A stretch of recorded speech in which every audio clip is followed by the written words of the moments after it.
Latar belakang bangsa Portugis dan Spanyol ke Indonesia. Sekitar abad 16 Masehi, Portugis adalah bangsa yang pertama kali menjajah ke Indonesia. Situasi ekonomi dan jalur perdagangan masyarakat Eropa awalnya masih aman dan nyaman. Namun, situasinya sekarang berubah total karena perdagangan jalur darat ditutup oleh kehormatan yang pada tanggal 29 Mei 1453 berhasil merebut kota Konstantinopel, Istanbul, Turki, yang memang menjadi pintu masuk perdagangan dari timur menjual macam-macam rempah. Karena kebutuhan rempah-rempah di Eropa tetap tinggi dan persediaan yang menipis, akhirnya Portugis dan Spanyol memutuskan untuk mencari jalan lain melalui ekspedisi jalur laut. Ekspedisi dilaksanakan para penjajah yang dibiayai dari khas kerajaan Spanyol dan Portugis. Singkat cerita, Alfonso de Albuquerque berhasil menguasai Malaka pada Februari 1511 dan mulai mengetahui tempat rahasia penghasil rempah termahal, yaitu Pulau Ambon.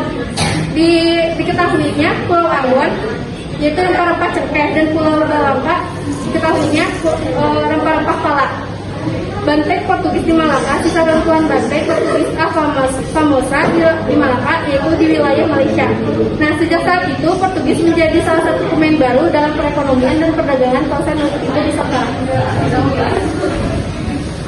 Peristiwa yang dilakukan Portugis dan Spanyol di tahun 1511, awal Juli 1511, Albuquerque sang gubernur Portugis kedua memimpin ekspedisi ke Malaka dengan membawa 15 kepala besar dan kecil serta tentara berjumlah 500 orang. 10 Agustus 1511 berhasil menguasai Malaka dan menjadi penguasa perdagang rempah-rempah dari Asia ke Eropa. Portugis menjalin hubungan dengan terutama Alada dan kerajaan Sunda atau perjanjian ini. Kemudian Portugis mendapat perizinan untuk membangun gudang maupun benteng di Sunda Malaka. Tahun 1527, armada Denmark dapat menghancurkan armada Portugis di bawah pemimpin Fatahillah, sehingga kemudian Banten, Cirebon, dan Sunda Kelapa maupun Inggris lagi. Sunda Kelapa kemudian berganti nama jadi Jayakarta atau Kemenangan Besar. Tahun 1529, di bawah komando Sultan Iskandar Muda, tentara Aceh melakukan penyerangan kepada Portugis di Malaka, namun gagal. Akibatnya agama Katolik selama masa penjajahan Portugis. Kedatangan bangsa Portugis dan Spanyol ke Indonesia. Semangat utama yang melatar belakanginya adalah semangat reformista, yaitu semangat kebangsaan untuk membersihkan tanah bangsa mereka dari bangsa Arab dan berkewajiban untuk membebaskan daerah Kristen lainnya yang masih dikuasai oleh umat Islam. Kedatangan bangsa Portugis, hal ini terkait dengan peristiwa perang salib di Eropa.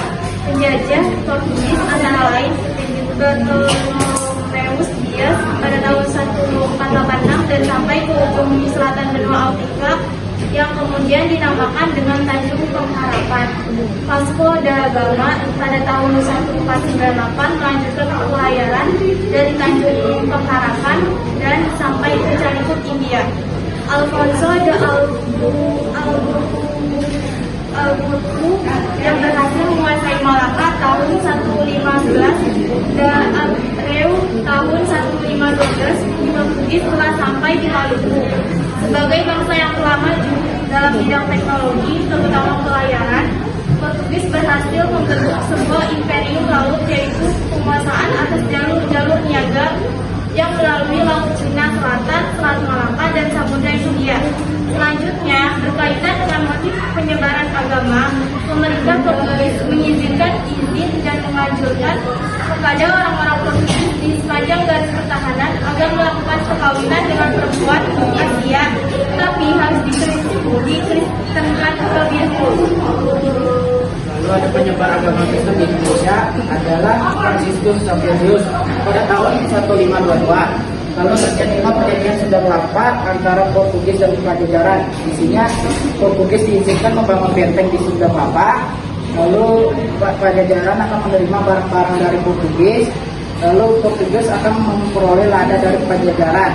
Lalu ada penjelajah samudra dari Spanyol, yaitu Christopher Columbus, Hernan Cortes, Francisco Pizarro, dan Ferdinand Magellan. Jalur perjalanan Portugis yang sebelumnya berakhir di Laut Tengah dan Persia dibelokkan ke Tanjung Harapan dan harus berakhir di Lisabon. Strategi Portugis dalam membentuk imperium adalah laut adalah angkatan laut yang siap menjelajahi samudra, benteng-benteng kokoh di sepanjang pantai. Adapun benteng-benteng tersebut adalah Mozambique, Saportra, Aden, Ormus, Biu, Goa atau Pusat, Malaka, dan Maluku. Portugis dan Spanyol merupakan bangsa Eropa yang mempelopori penjajahan samudra dengan memanfaatkan teknologi navigasi sebagai petunjuk di tengah lautan. Bangsa Barat mempunyai semangat untuk menjelajahi misi 3G, Gold, Glory, dan Gospel.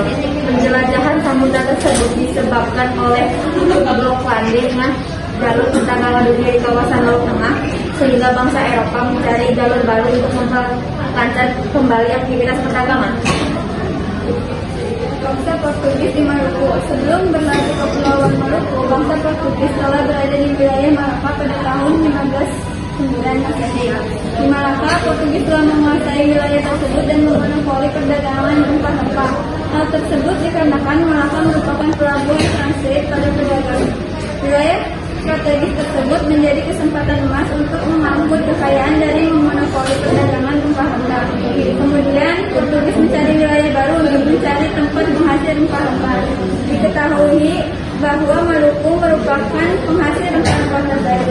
Pada tahun 1512, Portugis tiba di Maluku dan disambut dengan ramah dan baik oleh kerajaan Ternate yang sedang bersitegang dengan Kesultanan Tidore. Portugis pun memanfaatkan situasi tersebut dengan cara memilih kerajaan Ternate untuk dijadikan sekutu. Bangsa Portugis langsung memainkan misi 3G-nya, yaitu dengan meminta izin untuk mendirikan benteng pertahanannya. Benteng tersebut sebagai simbol wilayah Maluku termasuk wilayah kekuasaannya. Melihat banyaknya rempah-rempah di Kepulauan Maluku, Portugis langsung melakukan monopoli perdagangan rempah-rempah. Portugis membeli rempah-rempah dengan harga yang relatif murah, kemudian diperdagangkan lagi dengan harga yang sangat tinggi di pasar Eropa. Mencatat kutipan dari situs Kementerian Pendidikan dan Kebudayaan, selain melakukan aktivitas monopoli perdagangan rempah-rempah dan ikut campur dalam urusan kerajaan setempat, Portugis sekaligus menyebarkan agama Katolik.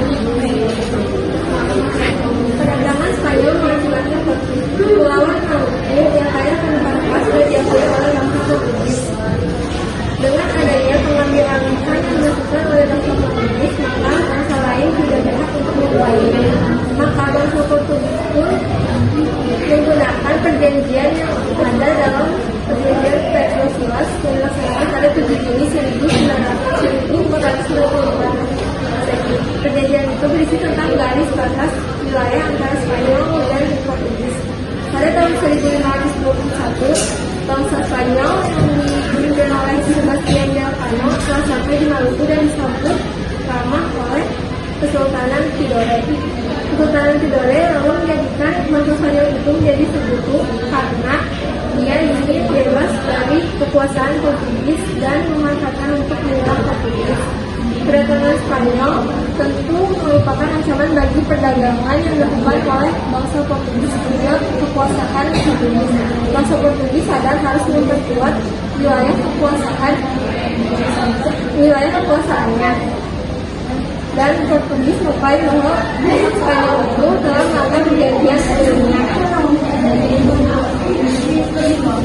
Mereka kemudian terjadi konflik di Maluku, yaitu keributan antara Kesultanan Tidore dan Kerajaan Ternate.